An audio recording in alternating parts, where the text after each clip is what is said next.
después de un invierno muy frío, muy duro y muy lluvioso, como ha sido este invierno pasado. Y yo escogí esta foto no porque tenga mucho que ver con el tema, sino escogí esta foto no porque tenga mucho que ver con el tema, sino que la escogí porque después de este invierno, las flores de la primavera nos acompañan por cualquier sitio por donde paseemos en el campo. Y ese ha sido el momento que el Señor ha escogido para la vuelta a nuestra capilla después de este tiempo de obras y después de este tiempo de reforma. Han quedado atrás, como ya se ha dicho y creo que voy a repetir algunas cosas, meses de preocupaciones, de desvelos, de mucho trabajo y de coordinación de muchas personas para preparar un lugar donde reunirnos, que fuera un sitio renovado, acogedor, adaptado a nuestras necesidades. Como veis, los niños ya han pasado a la clase dominical y espero que no los escuchemos mucho, ¿verdad? Porque se insonorizó toda aquella zona. Yo doy gracias también por eso, le doy gracias a Dios y le doy gracias a cada hermano y hermana que han colaborado para que esto pueda llevarse a cabo. Hoy comenzamos una nueva etapa y, como digo, voy a repetir algunas de las cosas que ha dicho también Miguel, pero soy consciente de que todo este esfuerzo que se ha hecho, todos los recursos que se han empleado, que como tesorero os digo que han sido bastantes, y todo el tiempo que se ha usado para hacer la reforma, tiene sentido solamente si el Señor bendice, corrobora y pone su sello en este lugar de reunión. Si no, lo que hemos hecho no tiene ningún sentido. Si nuestro Dios no ocupa el lugar central de lo que hacemos aquí, si su presencia no está entre nosotros, no tiene sentido nada de lo que se ha hecho en este local. Si esto no es un espacio consagrado a la predicación, a la adoración, a la comunión y a la enseñanza, hemos fracasado, hermanos. Si aquí el más importante no es el Señor, sino nosotros, nuestros intereses o nuestro bienestar, nos hemos equivocado y hemos empleado mal los recursos que el Señor nos ha dado. Pero espero que esto no sea así, sino que Cristo siga siendo el centro de nuestras reuniones. Porque si Él sigue siendo el centro de nuestras reuniones y usamos este lugar tan agradable y bonito para predicar el Evangelio, para enseñar la palabra de Dios, guiados por el Espíritu en amor fraternal, prepárate para ver la mano de Dios obrando entre nosotros con poder. Estoy seguro de eso. Así que presta atención al mensaje de hoy y entenderá el porqué de estas palabras con las que he iniciado este tiempo de mensaje. Vamos a leer en la palabra de Dios, tengo que estar pasando, eso es un esquema, pero que no nos va a ayudar mucho, pero vamos a leer la palabra de Dios en el libro de Primero de Reyes, el primer libro de los Reyes, capítulo 6. Como digo, vais a encontrar la conexión con lo que he dicho al principio. El primer libro de los Reyes, capítulo 6. Y veis que el título, en las Biblias que suelen poner un título en negrita, dice Salomón edifica el templo. Esto ocurrió por el 900 y pico, no voy a dar cifra exacta, ¿verdad? Pero por el 900 y pico antes de Cristo, David tuvo la intención de edificar un templo para Dios. David tuvo la intención, y por eso se lo dijo al Señor, y podéis leerlo en el segundo libro de Samuel, capítulo 7. Allí le dice David: Señor, yo no quiero que el arca, yo no quiero que tu presencia esté entre cortinas en un tabernáculo que ha ido por todo el desierto. Yo quiero que tú tengas una casa, Señor. Yo quiero hacerte un templo. Y Dios le dice: David, tú no me vas a hacer ninguna casa. Yo no te lo voy a permitir. Tú has derramado mucha sangre, David. Yo no quiero que tú me hagas casa, pero sí te voy a permitir que tu hijo Salomón me edifique una casa. Y eso hizo Salomón. Y mirad lo que dice en el capítulo 6, versículo 21. De manera que Salomón cubrió de oro puro la casa por dentro y cerró la entrada del santuario con cadenas de oro y lo cubrió de oro. Cubrió pues de oro toda la casa de arriba abajo, y asimismo cubrió de oro todo el altar que estaba frente al lugar santísimo. Y nos vamos ahora al versículo 38 para acabar con esta lectura, y dice que en el 11º año, en el mes de Bul, que es el mes octavo, fue acabada la casa, el templo, con todas sus dependencias y con todo lo necesario. La edificó pues en 7 años. Así que David transmitió a su hijo el deseo de edificar una casa para Dios, y Salomón no se anduvo corto, ¿verdad? No escatimó en cuanto al precio de esa casa, sino que habéis visto lo que hemos leído en los versículos 21 y 22. Era un templo que estaba cubierto de oro por dentro. Era un lugar tan majestuoso, tan monumental, que tenía un alto valor por su contenido en oro y en metales preciosos. Eso es lo que Salomón le preparó a Dios. Y dijo: esto, Señor, es para ti. Y yo quiero, Señor, que tú estés contento con esto y que tú habites aquí. Estamos en el 900 y algo antes de Cristo. Pasaron algunos años y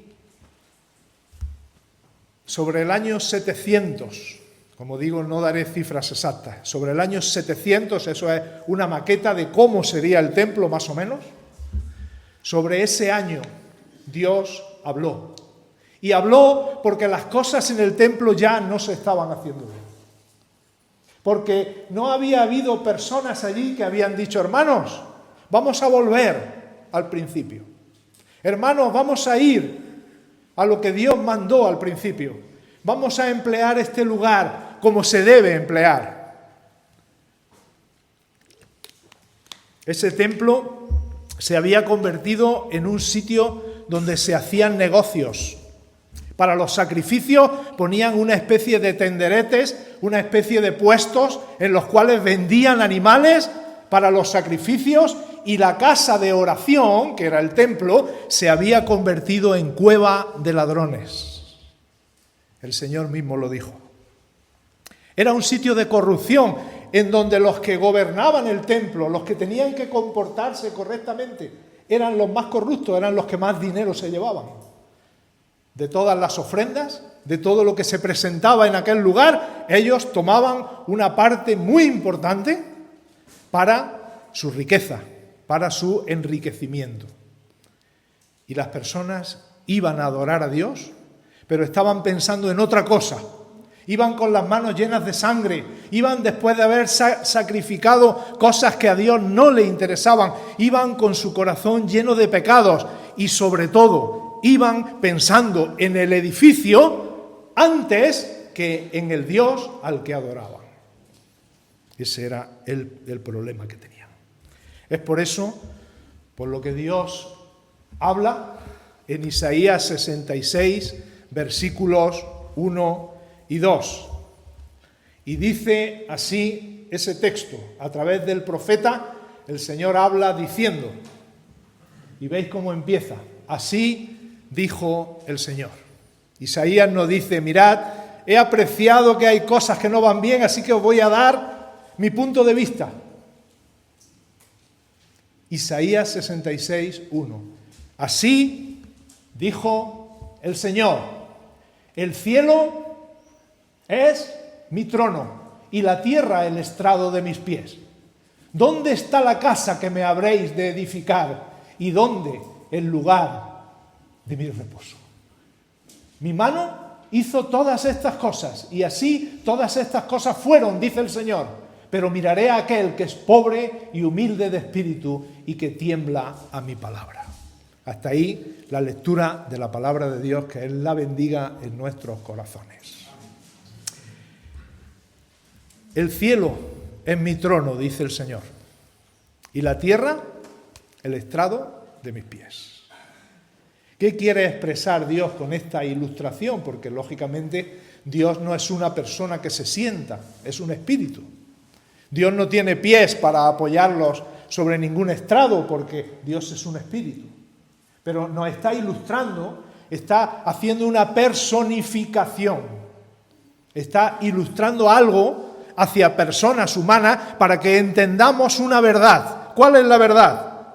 La grandeza infinita, la majestad y la soberanía de Dios. Es como si Dios nos quisiera decir, mirad, no hay un asiento tan grande que nadie pueda construir para que yo me siente, porque el cielo, y eso lo dice el texto, ¿verdad? Pero hoy diríamos el universo, con todas sus galaxias, con toda su grandeza, el infinito, el universo, no me puede acoger, no me puede contener. El cielo es mi trono. Todo el universo no es suficiente para ser un lugar en donde yo me siente. Y dice más, dice, y la tierra, el estrado de mis pies, en esa misma línea, ¿verdad?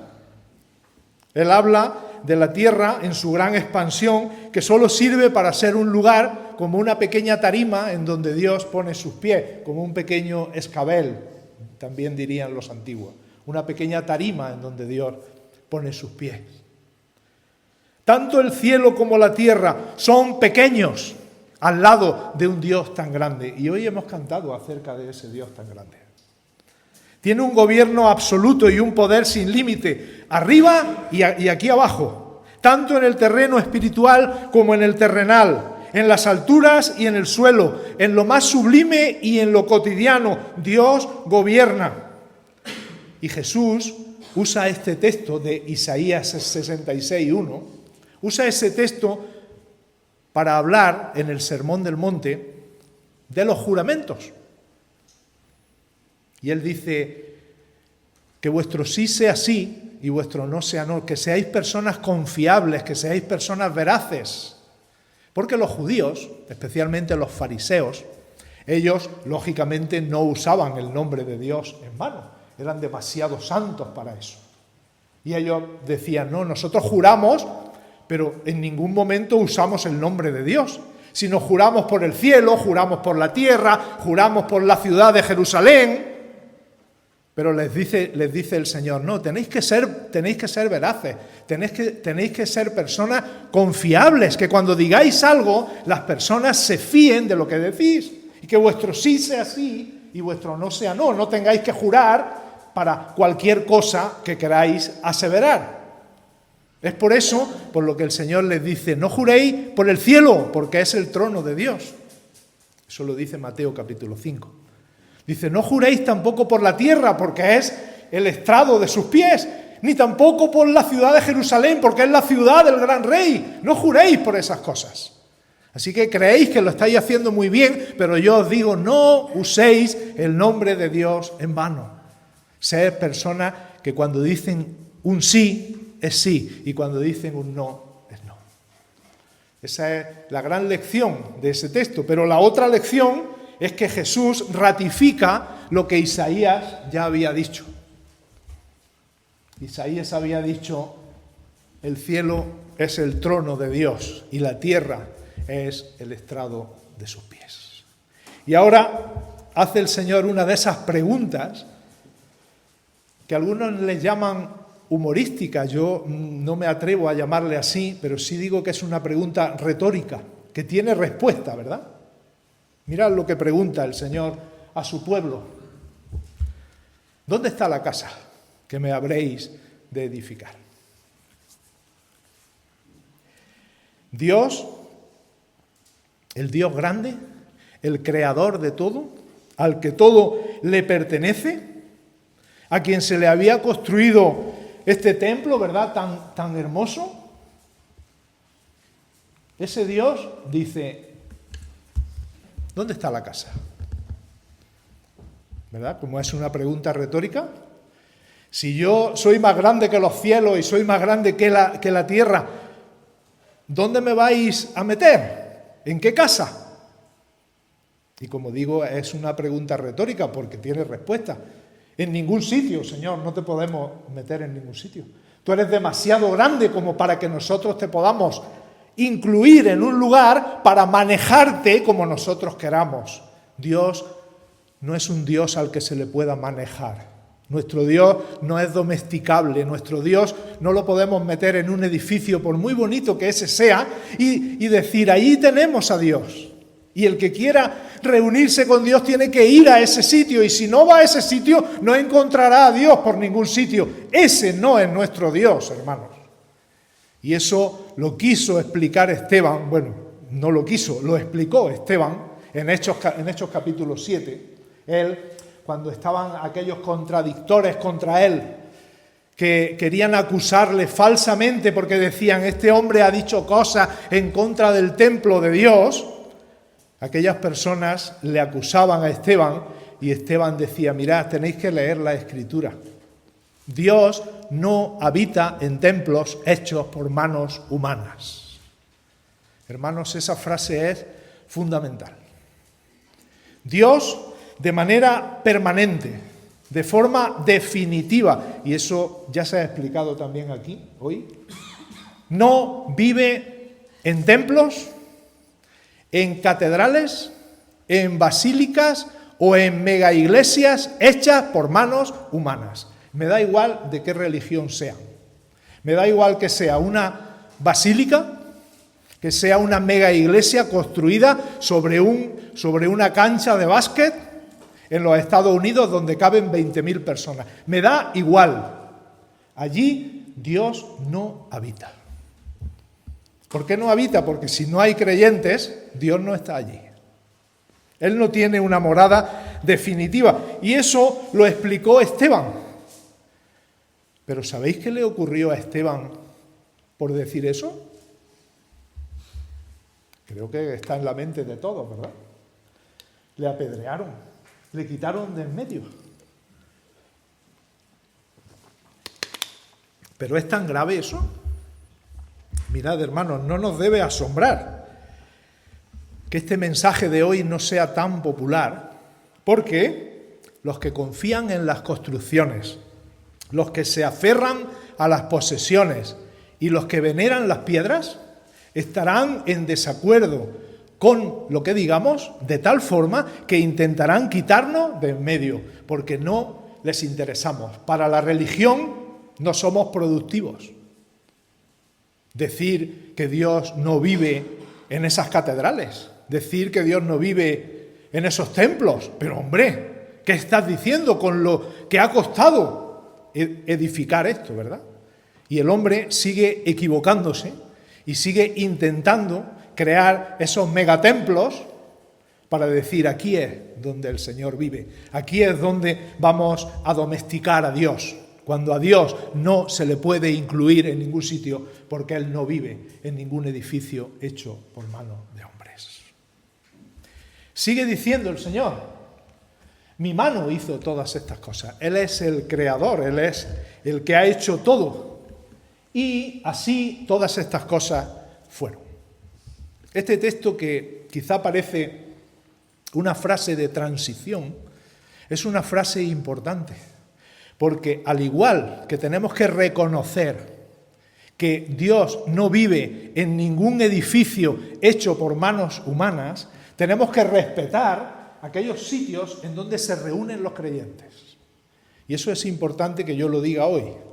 Porque cualquiera que nos pueda escuchar dice, bueno, pues estas personas desprecian los lugares de culto, pero bueno, y acaban de hacer una obra para adecentar el suyo, pero ¿esto cómo puede ser? Mirad, los sitios de reunión consagrados para el culto, no para otra cosa.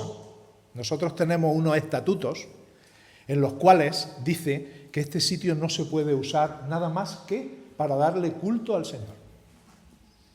Aquí no podemos decir, no puede venir algún listillo o alguna listilla, con todo respeto lo digo, y diga, mira, ya que está esto libre de lunes a viernes, pues vamos a poner aquí una tienda o vamos a poner aquí un local para vender esto o para vender lo otro. Este sitio no se puede usar para nada que no sea para darle culto al Señor. Así que Él ha hecho todas las cosas y así todas las cosas fueron. Pero, sigue el texto más allá y dice, pero miraré aquel que es pobre y humilde de espíritu y tiembla a mi palabra. Quiero pararme solamente 2 minutos en la palabra miraré. Porque para nosotros mirar, pues es mirar, simplemente dirigir nuestra vista, es visualizar. Bueno, voy a mirar qué hay en la calle, voy a visualizar un poco lo que hay allí fuera. Pero aquí el verbo mirar que usa Isaías es un verbo que habla de cuando una persona mira algo que le inspira, algo que le hace sonreír.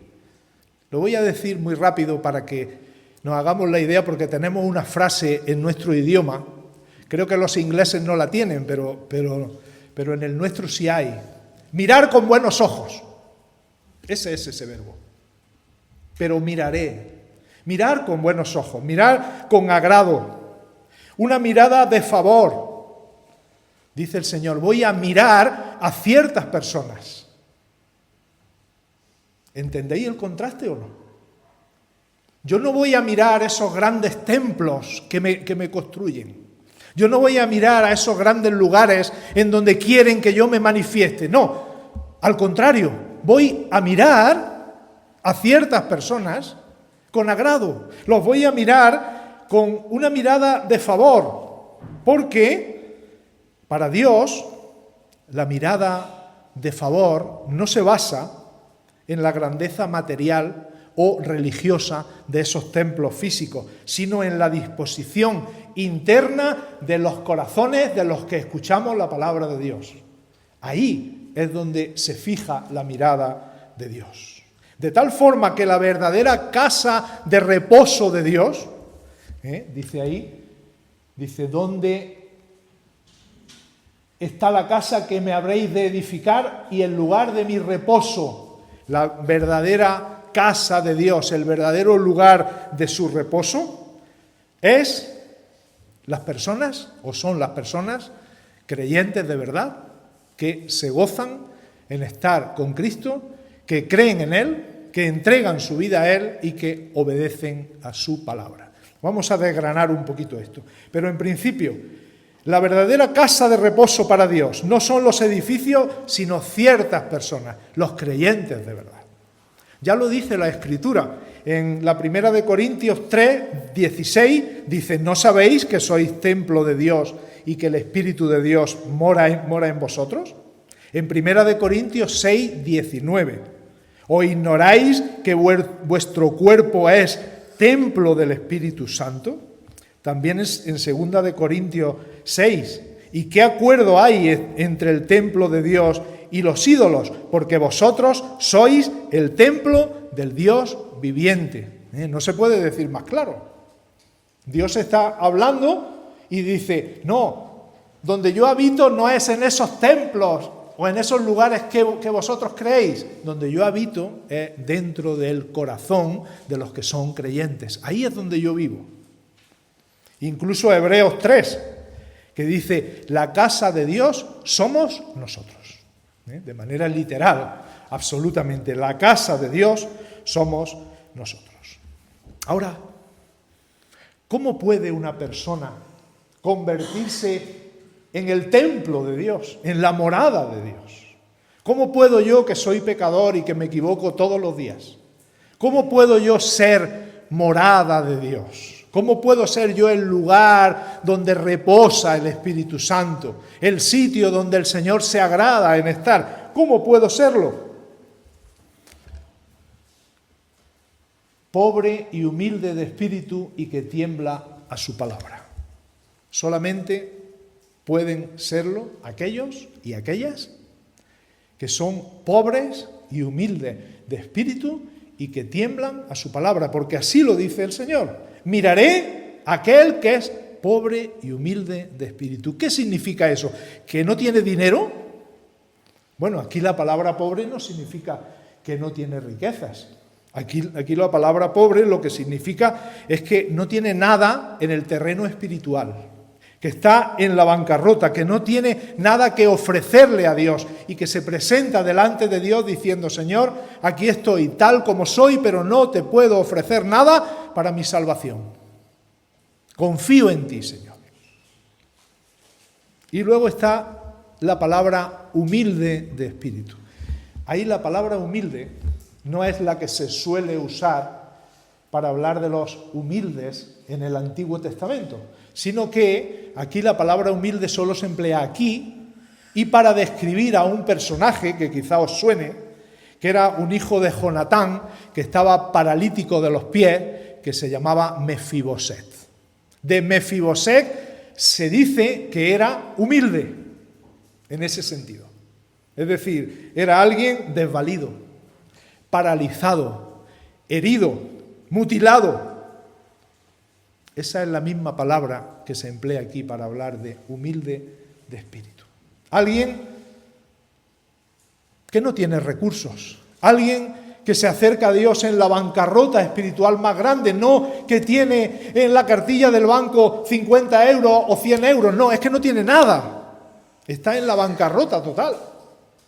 Alguien que se acerca a Dios diciendo: Señor, no puedo ni andar como Mefiboset, estoy desvalido, Señor, no puedo hacer nada por ti. Hazlo tú por mí, Señor. Para ser morada de Dios debemos abandonar nuestros méritos y acudir al único que puede salvarnos, a Cristo Jesús el Señor, por su obra redentora en la cruz.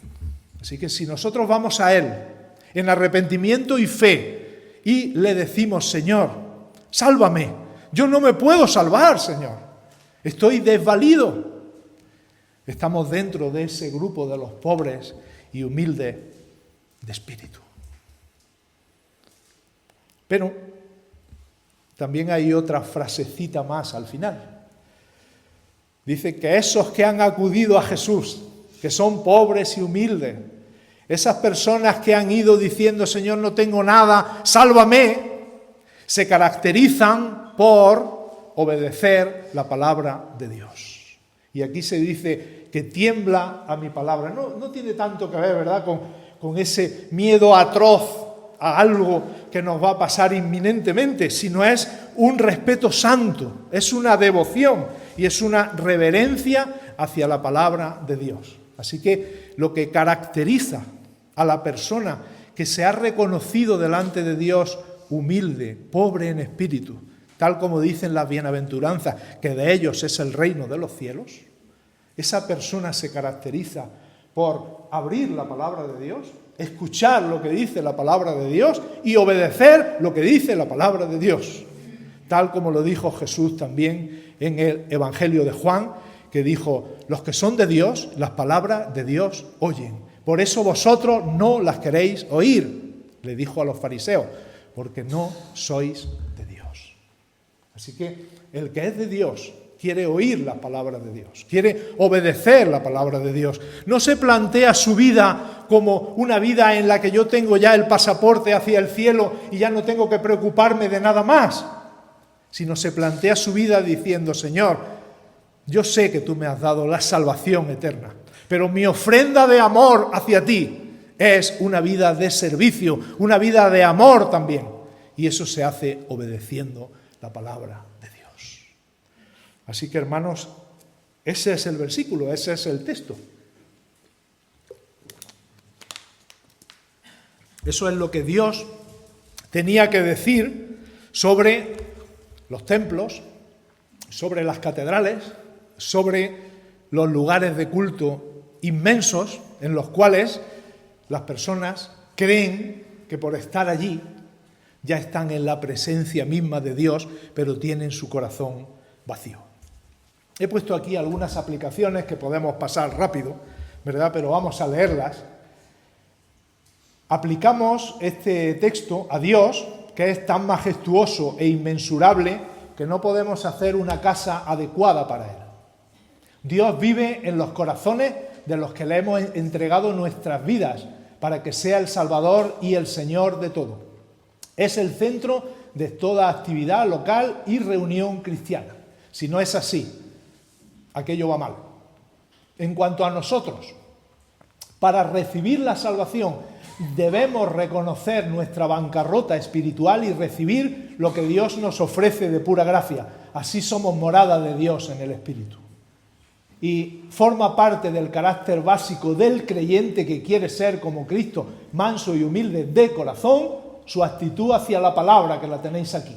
La expresión de Dios para nosotros que somos sus hijos. Nuestra norma suprema, la verdad, la que no pasa de moda, la que nos habla de la vida eterna, la voz de Dios para las personas de hoy.